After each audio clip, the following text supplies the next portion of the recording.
né, os números naturais foram os primeiros números a surgirem, né? Eles surgiram da necessidade de se fazer contagem, né? O que nos leva a entender que existia um período de tempo, né, segundo o contexto histórico, que não existiam os números naturais, certo? Então Deus foi revelando, né, para os homens com o objetivo de nos ajudar, né, nos nossos cálculos, né, enfim, ajudar de maneira geral. São tão essenciais esses números, né? Então o contexto histórico diz que antes de existirem, né, o ser humano, por ser um ser racional, ou seja, raciocina, né, eles buscavam a maneira de se virarem, como diz a linguagem aí do povão, né? Vamos considerar que isso aqui seja o caçador vai chamar isso aqui de capanga, né? Eu creio que o pastor de ovelha usaria também uma capanga, algumas pessoas chamam de aiol, né? Enfim, um recipiente em que podemos colocar coisas dentro, certo? Então, não existindo número, como era que os pastores de ovelha se comportariam? Eles faziam o seguinte, pessoal, eles pegavam, né, e colocavam, quando iriam, né, levar as ovelhas lá para pastarem, colocava dentro dessa mochilinha aqui uma quantidade de pedra correspondente à quantidade de ovelha que ele levaria para a roça, certo? E à tardinha, quando fosse pegar essas ovelhas, eles iriam tirando as pedras de dentro da capanga, do aiol, da mochila, do jeito que você, do saquinho, enfim, né? Nós não temos conhecimento da tecnologia daquela época, né? Enfim, eu não tenho nesse momento. Então aqui é só uma comparação para a gente compreender como eles se viravam lá, né? Então, por exemplo, se estivesse faltando uma pedra, significaria que existia uma ovelha para eles tentarem encontrar, certo? Outros faziam o quê? Pegavam um osso, riscava no osso a quantidade de ovelha, depois iria eliminando os riscos, ou riscava num pedaço de pau, enfim. O ser humano, né, é esse ser aí fantástico que tem a capacidade de pensar, certo? Então, tudo isso aqui eu trouxe para a gente entender que os números naturais, eles surgiram dessa necessidade, né, de se fazer contagens. Quais são eles? Né? Vamos representar aqui os números. Os números naturais são... Há quem não considere o zero natural. Eu considero. Conjunto dos números naturais. 0, 1, 2, 3, 4. São infinitos, certo, pessoal? 5, 6 e aí... até o infinito. Beleza? Então eles surgiram dessa necessidade. Eu vou também estar representando eles aqui em um diagrama para facilitar a nossa compreensão. São infinitos, né? E também na reta numérica, né? Vamos estar representando aqui também em uma reta numérica, onde a base dessa reta é o zero, né? É assim que vão apresentar vocês, né? O sistema já está organizado dessa forma. E aí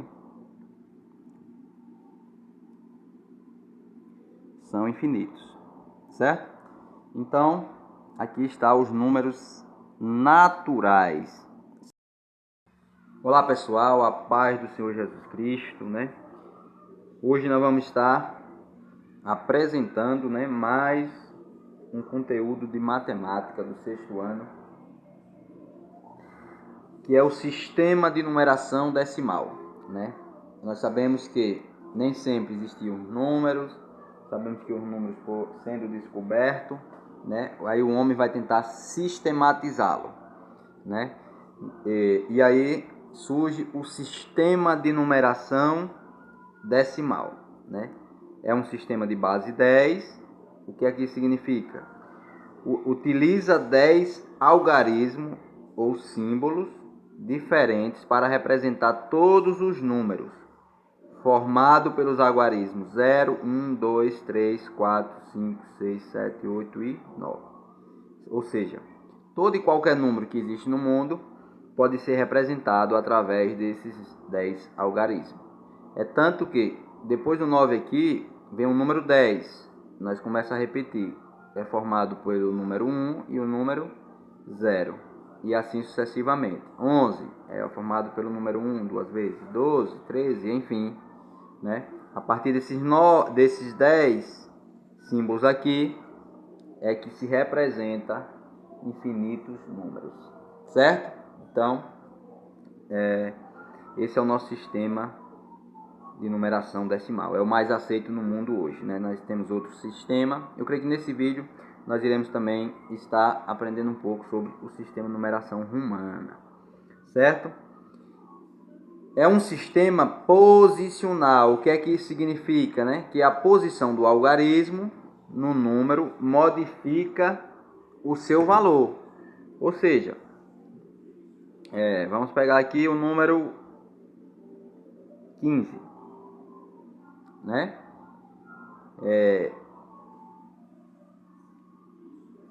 Dependendo da posição, nós vamos ter um valor, né? O valor é relativo. Como assim? Vamos pegar um número maior, 515, né? O número 515.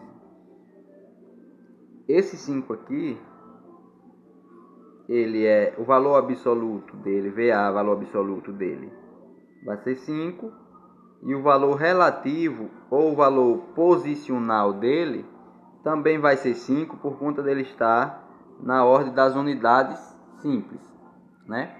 Porém, esse 1 aqui, por estar na ordem das dezenas simples, o valor absoluto, pessoal, vai sempre permanecer o mesmo, VA, valor absoluto, certo? Porém, o valor relativo, né, ou posicional, né, VR ou VP, vai depender da posição em que um número se encontra. Então, aqui é uma dezena, e uma dezena nós sabemos que equivale a 10, certo? Vocês vão entender aqui agora, esse 5, observe que é o mesmo em termos de representação, né, algarismo, que esse, em termos, são mesmos algarismos. Porém, esse está numa posição e esse está em outra posição, ou seja, em ordens diferentes. Esse está na ordem das centenas e esse está na ordem da unidade. É um C aqui, pessoal, certo? Então, esse 5 aqui, o valor absoluto dele vai ser 5, porque o valor absoluto, como o próprio nome já está falando, né, é algo absoluto, e absoluto é aquele que não muda, né?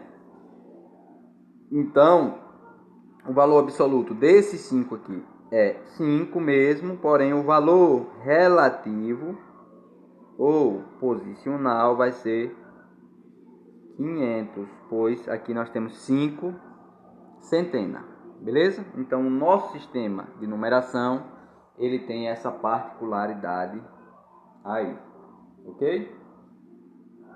Pronto, pessoal, aqui nós temos um contexto histórico, a evolução, né, desse sistema de numeração, né? Interessante que esse sistema de numeração também é chamado de indo-arábico, né? E aqui nós entendemos porque de onde vem esse nome, né? Porque em 300 anos antes de Cristo, os hindus já começam a desenvolver esse sistema de numeração. Aí. Você vê que os símbolos aqui, eles são bem diferentes do nosso sistema hoje, né? E é interessante que o 0, como foi o último símbolo a ser descoberto, ele não existia aqui ainda, certo? Os hindus continuaram suas pesquisas e 500 anos depois de Cristo, né, já tinham encontrado o 0 e os símbolos eram esses 10 aqui, certo? Aí aqui em 900 depois de Cristo, os árabes agora, é por isso que é chamado indo-arábico. Por quê? Porque a descoberta foi dos hindus, mas o aperfeiçoamento, né, foram pelos árabes, né? Os árabes foi quem cientificamente, né, apresentou aí para o mundo, certo? Então, por isso nosso sistema de numeração é chamado de sistema de numeração indo-arábico também, certo? E aí vai se aperfeiçoando aí. Os árabes ainda aqui em 100, né, no ano 1000, depois de Cristo, né? Aqui os italianos, em 1400 depois de Cristo, já está bem idêntico ao sistema atual, que é esse aqui, certo? Outra questão que eu queria ver com vocês era saber a diferença entre número, numeral e algarismo, né? São palavras praticamente sinônimas, porém há uma diferença, né? O número ele está associado à quantidade, né? Por exemplo, vamos pegar esse número mesmo aqui, 515. O número 515, né? Ele está sendo representado aqui pelo esse numeral, né? E esses algarismo, né? Então, algarismo, e é interessante, pessoal, que a palavra algarismo é também chamado assim por conta do rapaz lá, né? Que quando descobriu esse sistema, quando formalizou ele, né? O nome do rapaz lá era algarismo, alguma coisa parecida com algarismo, entendeu? Por isso que ficou denominado dessa forma. Então, o algarismo é um símbolo de numeração decimal qualquer. Por exemplo, né? Esse número aqui, 515, é representado pelo numeral 515 e formado pelos algarismos 5, 1 e 5. Certo? Essa é a diferença entre esses três conceitos aí. Beleza?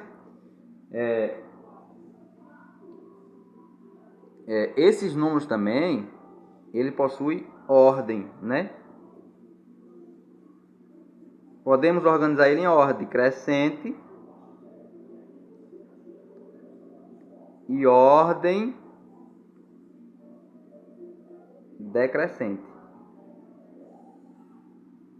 Ordem crescente e ordem decrescente, certo? O que é uma ordem crescente, né? Começa de um número menor, e aqui a gente trabalha também a ideia de sucessor, pessoal, certo? A ideia de sucessor. O que é o sucessor? Vamos pegar essa sequência ali dos símbolos 0, 1, 2, 3. Então, ordem crescente nada mais é do que essa crescente aqui. Os números vão, né, simultaneamente sendo aumentados, né? 4, né? E outro fato que nós devemos observar aqui é que um número que é maior, né, do que o seu anterior é chamado de sucessor. Por exemplo, qual é o sucessor de 5? Né? É o número 6. Certo? Qual é o sucessor de 6? Número 7. Sucessor é aquele que vem depois. Beleza? E o que seria a ordem decrescente? Seria uma ordem, né, começando de um número maior e vindo, né, decrescendo, como o próprio nome diz. E aqui nós entendemos também um conceito de sucessor. Perdão, antecessor, certo? Antecessor. Antecessor, aquele que vem antes. Quem é que vem antes do 7? O 6. Quem vem antes do 6? O 5.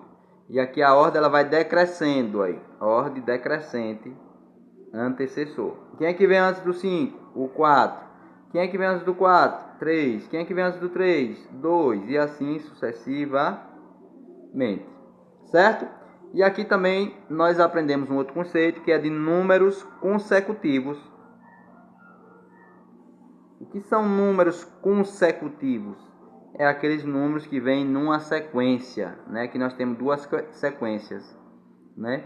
Então, números consecutivos é aqueles que vêm numa sequência. 0, 1, 2, 3. Aqui eu tenho números consecutivos, né? Certo? Glória a Deus. Agora nós vamos estar vendo aqui, pessoal, as características do sistema de numeração decimal. Certo? Primeira, possui símbolos diferentes para representar quantidades de 1 a 9 e um símbolo para representar a ausência de quantidade 0, né? Que esse foi a grande evolução desse sistema de numeração. Enquanto os demais, né, não tem um símbolo que representa o zero, ele se destaca também, né, por ter esse símbolo aí, beleza? Como é um sistema posicional, nós já explicamos sobre o que é um sistema posicional, mesmo tendo poucos símbolos, é possível representar todos os números, né? Glória a Deus. As quantidades são agrupadas de 10 em 10 e recebem as seguintes denominações. 10 unidades é igual a uma dezena, 10 dezenas é igual a uma centena e 10 centenas é igual a uma unidade, né, de milhar e assim por diante. Ou seja, aqui eu tenho um exemplo. Vamos lá, vamos pegar o número 3 milhões, vamos botar 335.492 unidades, né? Ou seja, se ele é um sistema posicional, né, ele é organizado da seguinte maneira: a cada 3 ordens dessa aqui, nós formamos uma classe. Essa primeira classe é chamada de classe das unidades, dezenas e centenas simples, certo? Essa primeira classe é chamada das classes da unidades, dezenas e centenas simples, né? Essa classe, a primeira ordem dela é formada pelas unidades simples. Unidade simples. Essa segunda ordem aqui, né, é formada pelas dezenas simples, né? Essa terceira ordem aqui é formada pelas centenas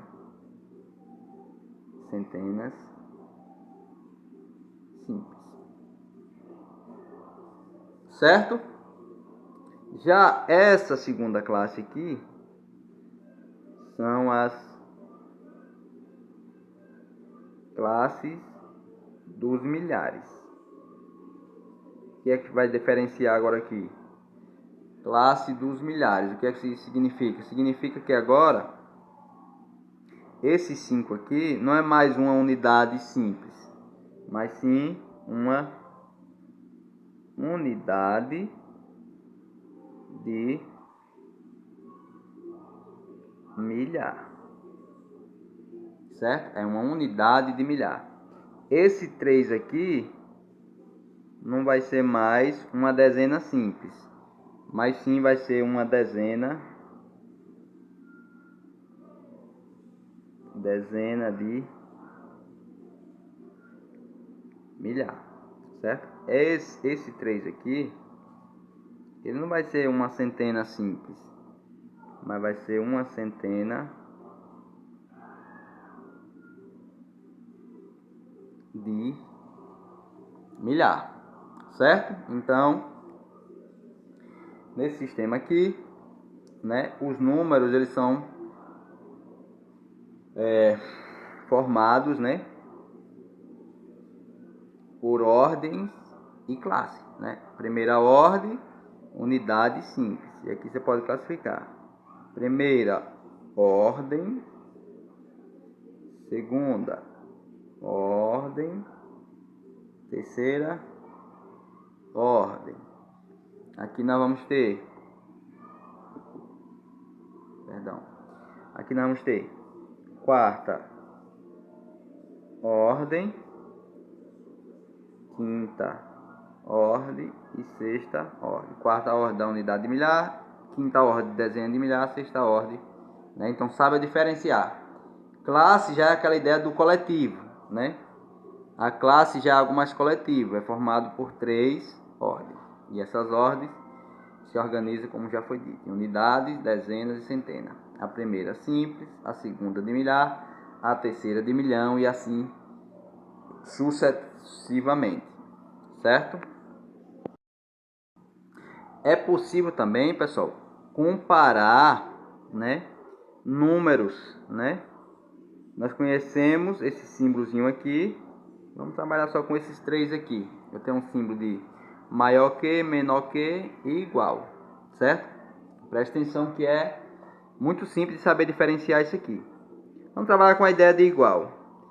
Se eu tenho um número 5, para eu comparar com o número 5, eu vou dizer que ele é igual, maior ou menor que o outro. Claro que é igual, então vou usar esse símbolo aqui para igual. Vou dizer que 5 é igual a 5. Porém, se eu tiver um número 5 e um número 4, eu vou dizer que o 5 é o quê? Maior que 4. Certo? Então, presta atenção para essa abertura aqui do sinal. Eu também tinha muita dúvida em relação a isso quando alguém me ensinou, né, dessa forma. Essa abertura vai ficar sempre para o número maior. Por exemplo, se fosse o contrário aqui, se eu tivesse 4 aqui e 5 lá, o símbolo ficaria assim. A abertura sempre para o maior. Nesse caso aqui, 5 maior que 4. Nesse caso aqui, 4 menor que 5. Certo? Nós temos também o sistema romano de numeração, certo? Assim como o sistema decimal, o sistema romano de numeração, ele possui símbolos, né, representativos. Vamos lá. Por exemplo, a letra I, ela é igual a 1, né? A letra V, ela é igual a 5. A letra X do nosso alfabeto, ela é igual a 10. A letra L de Leonardo, né? Ela é igual a 50. A letra C, ela é igual a 100. A letra D é igual a 500. E a letra M é igual a 1000. Certo?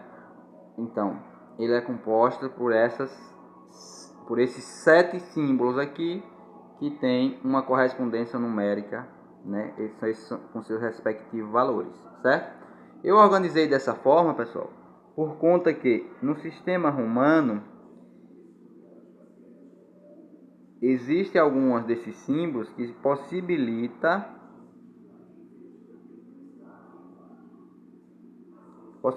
a repetição 3 vezes. Vou colocar aqui até 3 vezes, né? Então, essas quatro letras aqui, ou símbolos, podemos chamar de símbolos, né? Possibilita esses 4 símbolos, eles possibilitam repetirem na formação de um número. Por exemplo, eu quero representar em algarismo romano o número 3. Então é o I repetido 3 vezes. Certo? Agora eu quero representar o número 4. O número 4 é 4i?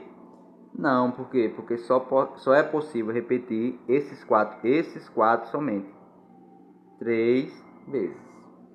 Aí é onde entra, pessoal, uma regrinha básica dos números romanos. Se a gente aprender isso aqui, a gente vai, né, matar a pau, como diz aí o pessoal. Certo? Em algarismo romano é o seguinte: quando um símbolo menor é antecessor de um maior, ou seja, está antes de um maior, o valor correspondente àquele símbolo está subtraindo, né, do outro símbolo. Um exemplo: o número 4 é representado dessa forma: o I e o V, né? O I e o Vzinho. Aí vamos lá. Por que dessa forma? Por conta que existe uma regra no sistema de numeração romana que, observe que aqui eu tenho o I é 1 e o V é 5, né? O I é 1 e o V é 5. Então, quando eu tenho um símbolo menor que antecede um símbolo maior, o valor desse símbolo menor é subtraído do maior, né? Então aqui 5 menos 1 é igual a 4. Certo? Então aqui, pessoal, era como se eu fizesse isso.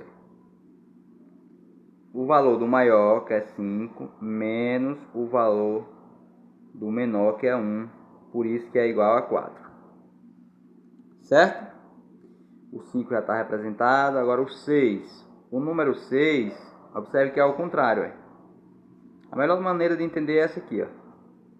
Eu tenho o V e o I. Observe que são ambas as letras iguais, a mesma letra, mas a posição, né, é que está diferente. Então nesse caso aqui eu vou somar, certo? Então as duas regrinhas são essas: 5 mais 1 igual a 6, né? Então quando o que a gente tem que se tocar em números romanos é isso, essa questão aqui, quando um símbolo menor vem antes de um maior, o valor dele está subtraindo do maior, certo? E quando ele vem depois, está somando. Beleza? Além disso, é só saber quais são os que podem se repetir e formar número. Vamos lá. Representar números, vamos lá. O número 53, como é que eu represento? 50 é L. O I eu posso repetir 3 vezes, então não tem, né, segredo. O número 59, presta atenção, pessoal. Esses números com 9 é o que vocês têm que mais prestar atenção, né? 59 é 50 L mais 9. 9 é o que? Não é 10 menos 1?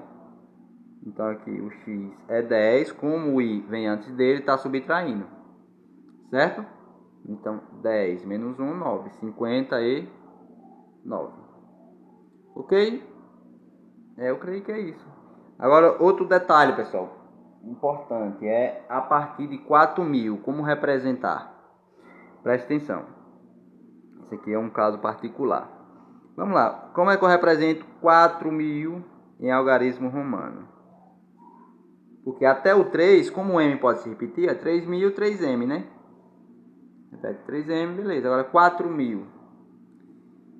Você vai representar o número 4, que é IV, como já foi representado aqui, né? 4, e um tracinho em cima. Esse tracinho aqui representa a multiplicação do número representado por 1.000. Então 4 é como se fosse 4 vezes 1.000. 4 vezes 1.000, 4.000, né? Então aqui é como se fosse assim: o número 4 multiplicado pelo tracinho, que é 1.000. 4 vezes 1.000, 4.000. Isso vale para qualquer outro valor, certo? Vamos lá, 9.000. Vou para representar em algarismo romano 9.000. É o número 9, que é IX, né? 10 menos 1, porque o I é menor, está antecedendo o 10, o X. E o tracinho aqui em cima. Então é 10 que multiplica, perdão, 9, né? 9 que multiplica 1.000, porque isso aqui indica a multiplicação por 1.000. Beleza? Eu creio que é isso aí. E vamos que vamos. Beleza? Peça a Deus. Deus foi quem me criou você, né? Ele que criou a matemática, ele que quer nos ensinar. Eu glorifico a ele pelo pouco que ele me ensinou, eu posso estar transmitindo para você. Aproveite, pessoal. Dê um like, compartilhe, né, com aqueles alunos que às vezes não têm condições de pagar a aula do reforço escolar, né? Então você está tendo essa oportunidade de ajudar ele também. Beleza? Comente, né? Nos comentários aí você pode estar comentando sobre dúvida, porque aí eu vou estar respondendo e talvez outra pessoa tenha a mesma dúvida, eu já respondo para você e para ela também. Beleza? Fica com Deus.